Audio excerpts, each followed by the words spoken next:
Hi, welcome to the Drama Free Living Podcast. It's Dennis and Lisa McIntee. And Lisa, this has been fantastic to kind of go through how do you bulletproof your leadership, your organization, because there's all these changes that are just continuing to happen. And we've kind of beaten up on Blockbuster a little bit, right? It's like, but hey, they're fun to beat up with. They're fun to beat up on, right? They're not around anymore, so we just use them as a punching bag a little bit. Right. So because life changes, our knowledge changes, what we've got going on, and we as organizations have to be able to change with what's happening today, next week, next year, and in this decade. Because if we don't, we will become Blockbuster, and we won't be around anymore. And because we won't be serving our clients and our customers the way they need to be served, so they're going to find someone else that's going to serve their needs. And while we were researching for this podcast, I found this kind of interesting concept of the knowledge doubling curve. And this was by Buckminster Fuller. He kind of created this concept and discovered that our knowledge doubling, so it's how exponentially the world body of knowledge is increasing, and that's the term knowledge doubling. Yeah. And up until the 1900s, our knowledge doubling was about every century. Every 100 years, this body of knowledge would double. Well, then mid-1900s, it became about every 45 years. Well, as we're increasing in technology and understanding and the internet and AI, it has increased exponentially. In 2014, nanotechnology was doubling every 2 years, and clinical knowledge was doubling every 18 months. And then the most recent projection that I could find was they were projecting that by 2025, which for us is next year, that knowledge would double every 12 hours. So that means what you learned last week is now irrelevant. It doesn't even exist anymore because there's new knowledge. Now, this is amazing because we're finding these cures for cancer and these cures for Alzheimer's and these cures for addictive behaviors that we didn't have before. But we have got to be able to stay on top of all of this because this is so much knowledge that we're under and that we're weighed down by, that we've got to know and understand why we do what we do. We've got to be able to teach our people that they're capable, even though there's this expansive knowledge that is ever increasing. And when you've got this expansive knowledge that is growing and growing, and your skill set is here, and your skill set is not growing to the same capacity that the knowledge base is growing. Get into that overall gap there. You absolutely do. You begin to feel less and less capable and more fearful of making mistakes because you're going to make mistakes because you're realizing there's so much more to know and understand. And then you kind of just live in this frustration. And so many CEOs, they live and bake in this kind of frustration. And so part of what we want to kind of cover is these ideas of like, hey, how do we navigate through these changes? Mm-hmm. How do we bulletproof our organizations and our leadership to kind of navigate through it? Absolutely. In one of the previous podcasts, we just talked about the importance of knowing why you do what you do and communicating that to your people, because your people aren't going to remember it if you told them 6 months ago, okay, this is our core of who we are and why we do what we do. They have had such an increase of knowledge come on them since you told them that last. They won't remember it. And so then why should they get up in the morning and be excited to come to work at your company when they're not even sure what's going on and why we're doing it and what the difference is that we're making. Yeah. And then really valuing people or training people is like it's a long-term strategy, not a short-term fix. It's not a one-time event. People don't change in a one-time event.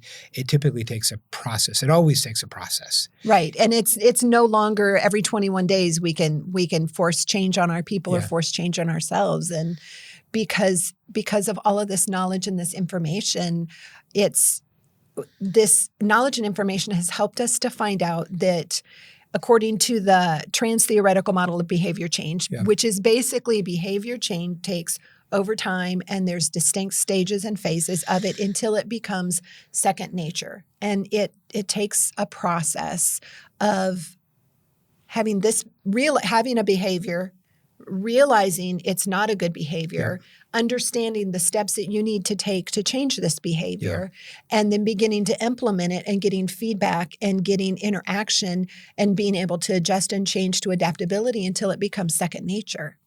And so that's why we talk to our people and our clients all the time that you can't just tell your people once. You've got to walk them through it. And nobody wants to hold somebody's hand through it, but you do need to be there with them and alongside them. Yeah. And then this last one, Lisa, we want to kind of cover is this way to bulletproof your leadership is cultivating as leaders authenticity, transparency, diversity, individualized development, right? And just really like being who you are. And, and I think this whole idea of like, being who you are, being authentic, being, transparent, it really kind of gives you diverse perspectives, which I think is what you need.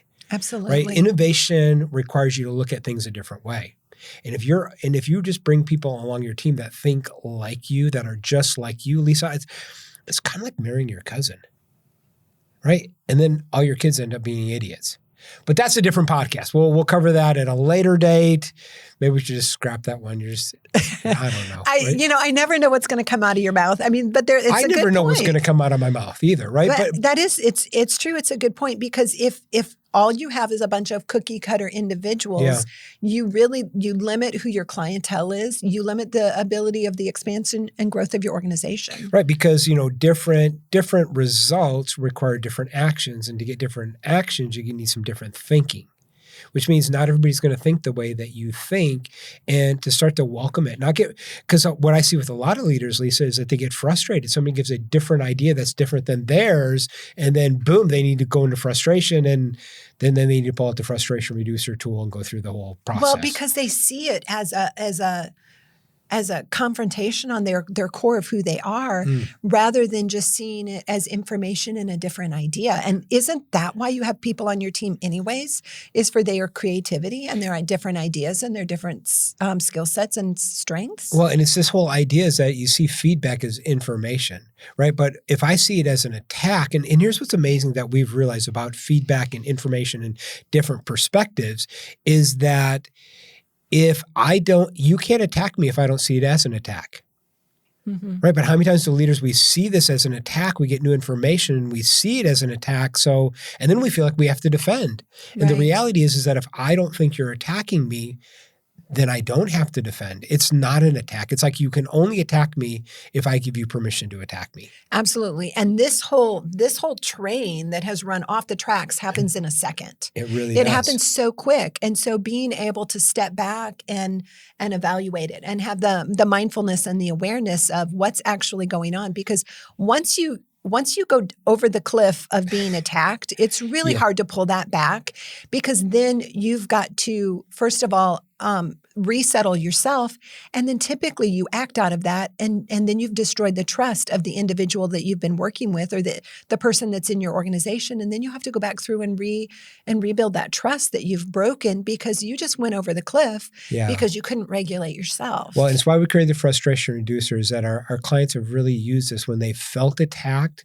This is when it's helped the most. So maybe you feel that way at times. We're going to put a link for the frustration reducer. It's there for you. Or maybe you have team members that deal with it. Well, share it with your team. Give it to your team. Download it, and it's a resource that you can use when people feel attacked. How do you just stay open, and how do you stay curious, right? Because when you shut it down, you really shut down like almost like a treasure chest of ideas. Absolutely, and it's interesting because utilizing the frustration reducer. I mean, some of our clients they'll go, and before they open their mouth, before they go into the meeting, they work through the process of what the heck am I so frustrated about, and what's going on, and kind of peeling back the steps of what's actually going on to deal with the core, to deal with the root, to deal with the lie.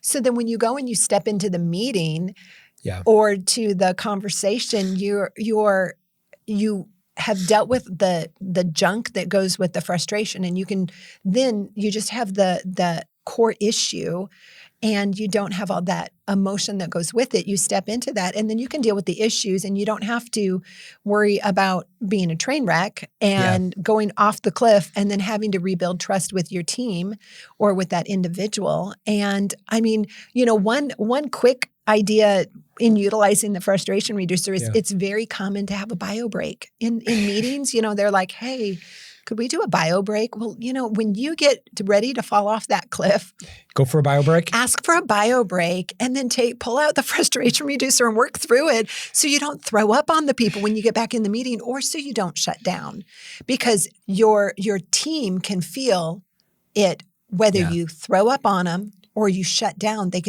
You feel it both ways. One is just very out there and very obvious and very much in visual, but the other one, you just feel it, you sense it, and when you shut down, you no longer are contributing your thoughts and your feelings and your ideas, and people feel that they're like, man, what happened? I don't even know what happened, and it just causes confusion. You just gave her my secret sauce, didn't you? Every time I got to do a bio break, right? And the great thing is I got the frustration reducer on my cell phone, right? Got the PDF right there on my cell phone. So I digress. Okay. So, but it is important, right? Because when you get into that emotion of it, then you just stop the learning, and you have all these different perspectives, and people see the world through their own lens. And it's like, I want that diversity because it expands what's actually possible. And, and the funny thing is that, Lisa, sometimes what seems mundane to one person is like a revelation to another person. True. Right. And how many times do we just kind of throw things out that I think everybody knows? They go, wait a minute, can you say that again? What are you talking about? And I think just everybody thinks that way. Well, because we all come from a different experience. We all come from a different background. We all have different, our lives are completely different, and we glean different things. So then when we are saying something or contributing something, it could be completely new to someone else. Well, and then this whole idea of cross-pollination of ideas, right? Because a bad idea just turned a little different way can be like a great idea, right? And, almost like, Lisa, imagine what brainstorming would be like if everybody thinks the same way. There is no brainstorming. Right. It's like I need everybody to invest in the situation. And we had a particular situation where we had a team member shut down during a meeting, and it stopped the value of the meeting. The meeting just was not as rich because we had somebody shut down. And the real issue became, hey, don't shut down. Like, I'm okay with you disagreeing. I'm okay with, having a conversation, I am awesome with you having a different point of view. But what I'm not awesome with is when you just shut down and just give up. Or even being okay with how you're not being sure how you contribute to this meeting, or you're not sure even if what this meeting is providing is of value to you as an individual, but you can still be creative within it for the collective whole. Right. So you want to have this environment where you're bouncing ideas off each other. Another one, Lisa, is it kind of challenges the status quo. Right? If you're not careful, you kind of fall into groupthink. It's why we really encourage, when we're facilitating quarterly and yearly planning and different workshops, one thing I always have the leaders do is I always have them speak last. Right? Because how many times that's very good. Yeah, because the leader will say something and everybody go, okay, well, that's what you want. And then we lose all of this value. Right? And so having healthy debate, where, in challenging the status quo, and, because we're after the best idea, not my idea.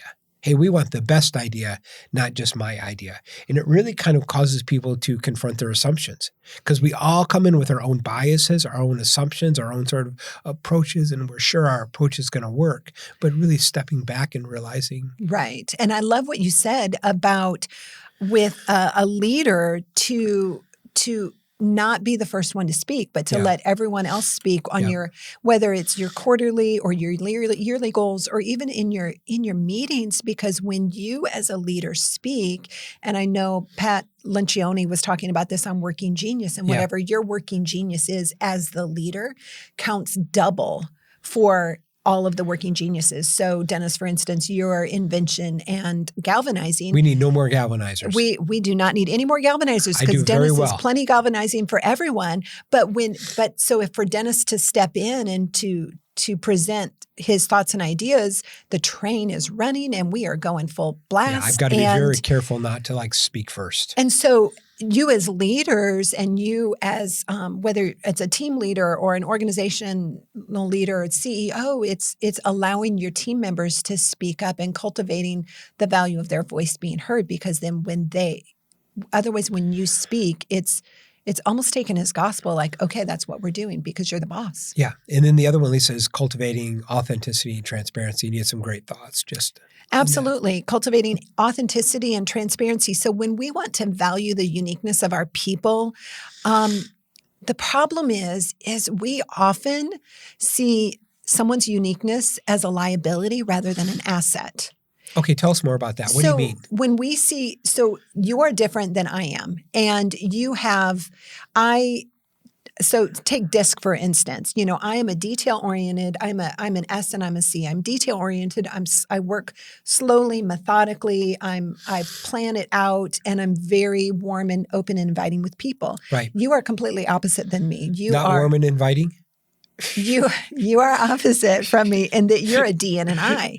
Right. So you are very fast paced. You're others focused. You're not so D, and I can tend to see that as a liability. I'm like, oh my gosh, you're going too fast and we're not going to get it right, or you're going so fast and these individuals aren't going to feel warm and welcomed.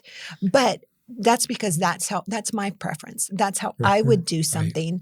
Right. And of course, how I do something is the way to do it because it's right. And that's how everybody that's how it should be done. It's almost like we view the world through our own lens. And that's how it should be done. And so we see other people's uniquenesses as liabilities and assets. And we need to flip that coin, because really their uniquenesses are assets, and we need them because, like you said before, we can't have everyone the same in a boardroom, because what kind of idea exchange is that going to be? And so for us as leaders to really be able to cultivate that authenticity and transparency, we have to lead with integrity. And it's essential that we lead by example, and we demonstrate authenticity in everything that we do.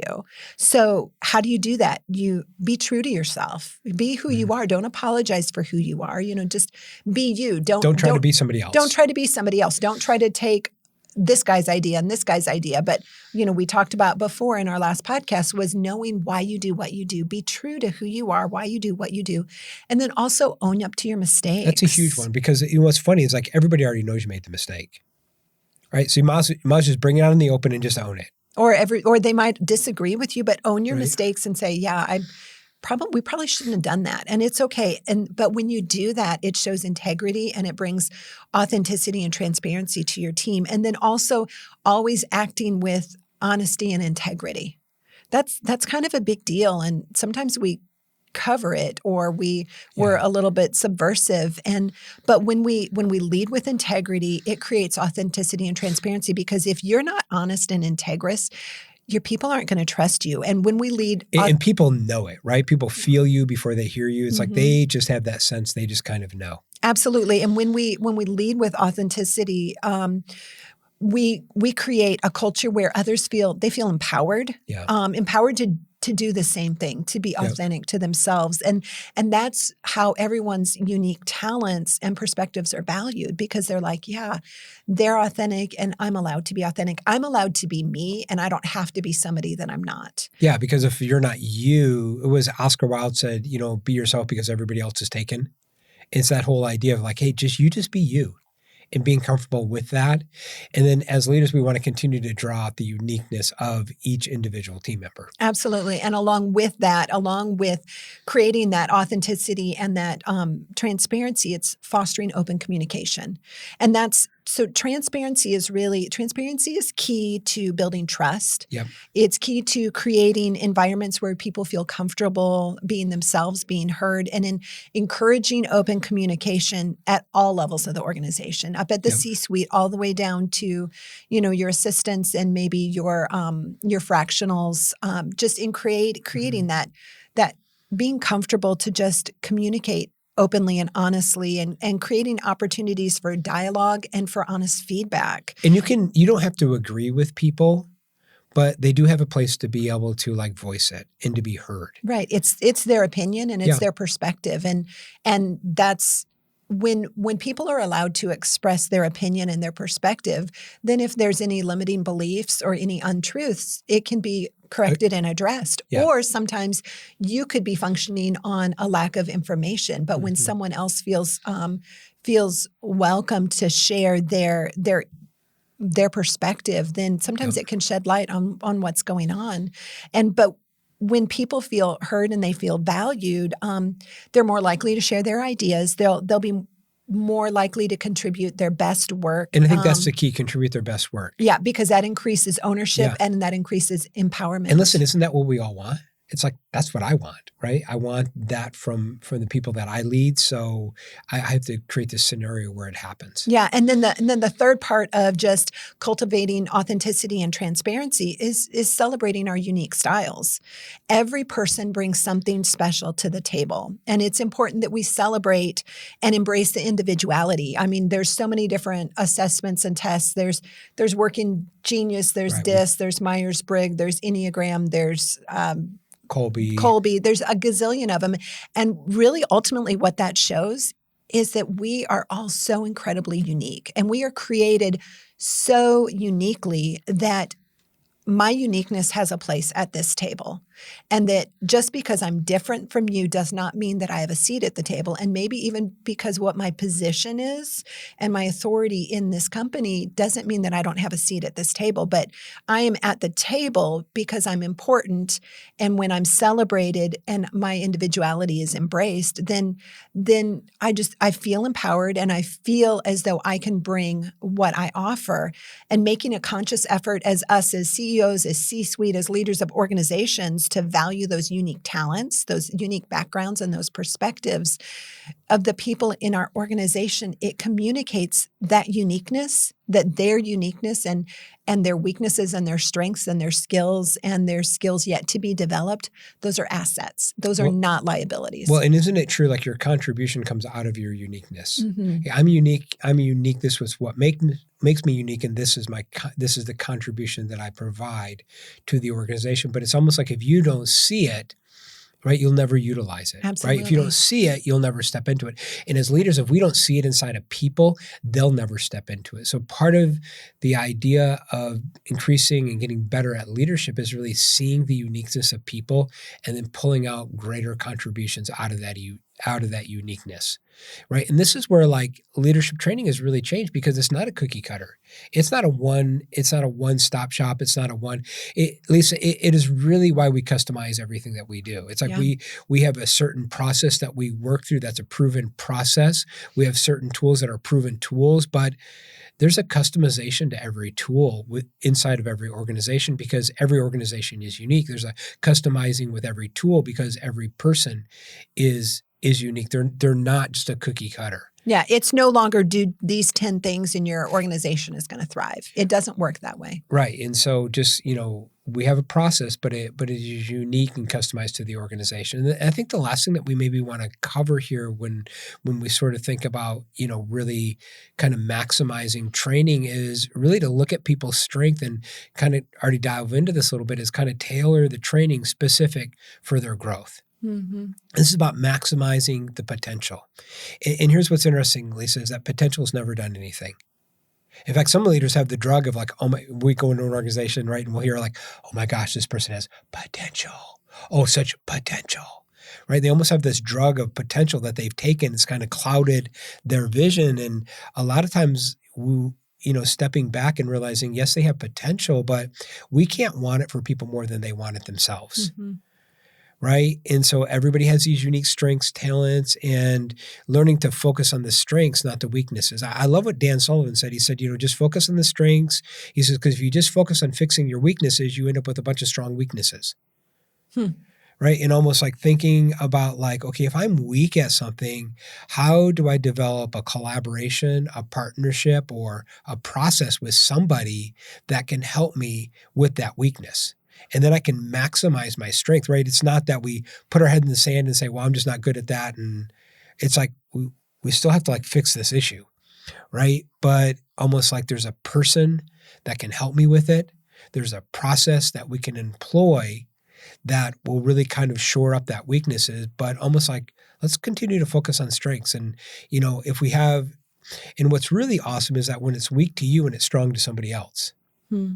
that is a great partnership. That's a great collaboration. When you take a weakness and you find somebody that's a strength and you create a partnership and a And you collaboration. can learn how to work together, because sometimes that's difficult if Yeah. you've got one person has a strength, another one, and their weaknesses, it can clash, Yeah. or you can collaborate.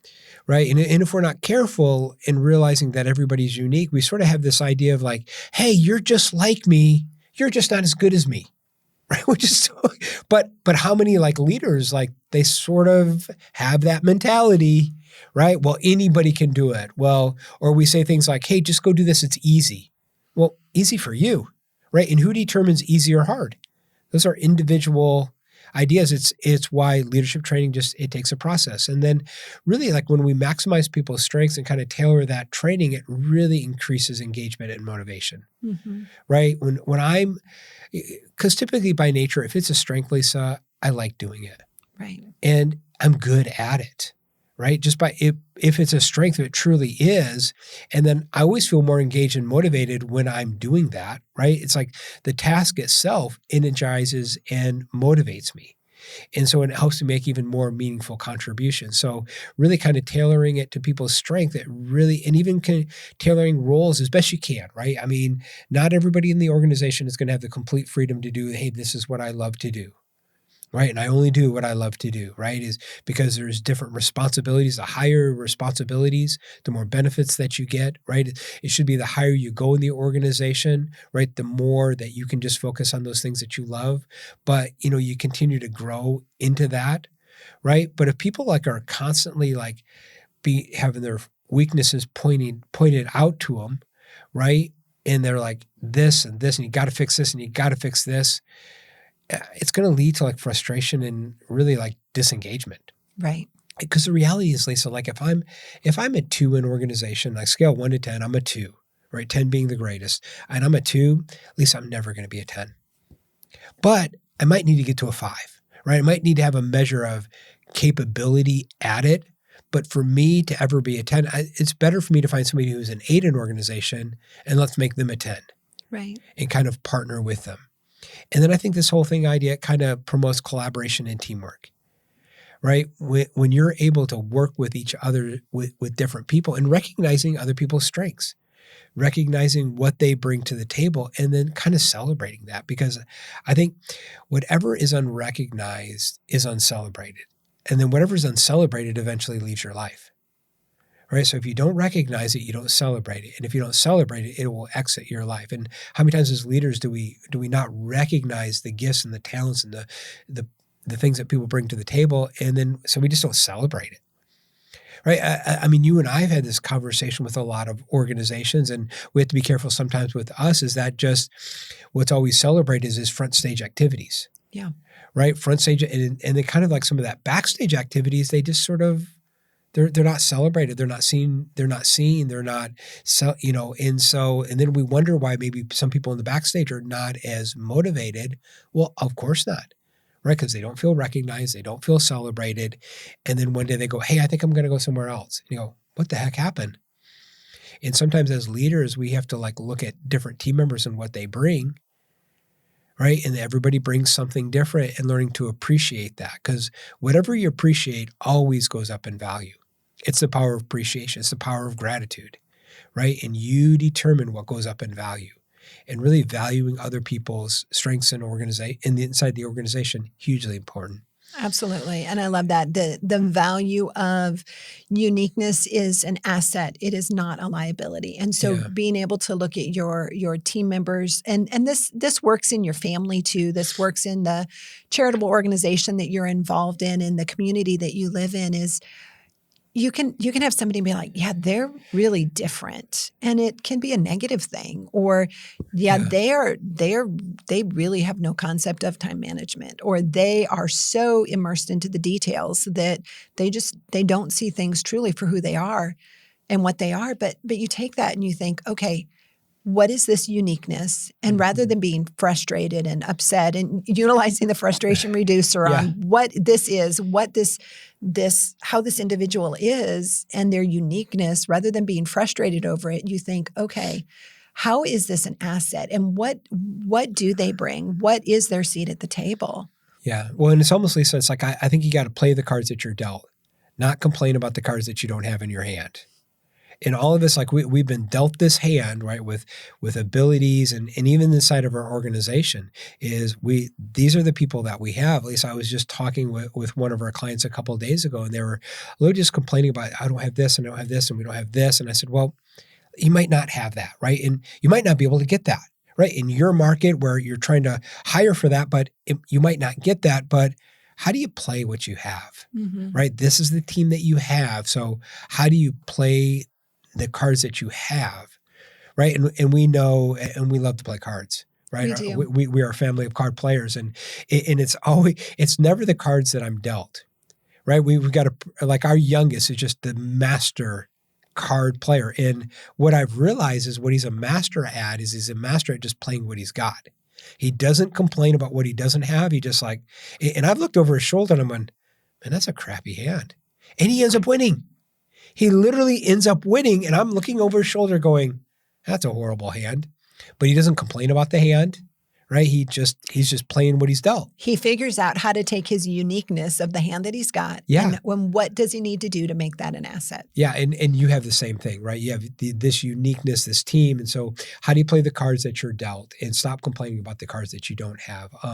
This has been fun. What's your big takeaway from our conversation today? I just love the concept of uniqueness as an asset. It's not a liability. Yeah. And when we get into trouble, when we get frustrated with other people because they aren't what we want them to be, and yes, there are behavior changes that need to happen, but what is it about them that makes them unique, and how is that an asset to what we have going on right now? Yeah. And then that takes that emotion and that frustration out of it. Yeah. So if you have trouble with the frustration of that, like our clients really use the frustration reducer to help them kind of like, get back to that creative place with like playing the hand that you're dealt. So we'll put that in the show notes. At least, I think for me, I think it's this whole idea of cross-pollination of ideas. Because, Lisa, I have a lot of ideas. And, the funny thing about my ideas is I think they're awesome.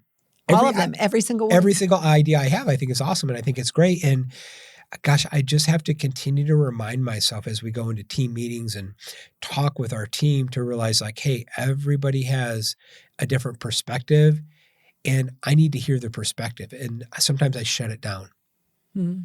Sometimes I shut it down, and because your idea is the best idea. Well, it's been proven that's been proven to not be the case at times. But just really like just stepping back and really kind of realizing everybody has a different perspective, and just staying curious about the idea and staying open and vulnerable to different ideas. Listen, we don't want to encourage you, like, listen, when you get better, everything gets better. When your leadership gets better, your organization gets better. When you get better, your marriage, your family, personally and professionally, everything around you gets better. So go do some things that can make you a little bit better of a leader, just a little bit of more progress. You don't have to be the perfect leader, just continue to make progress. And Lisa, I think our work is done. So we'll see you next time on the Drama Free Living Podcast.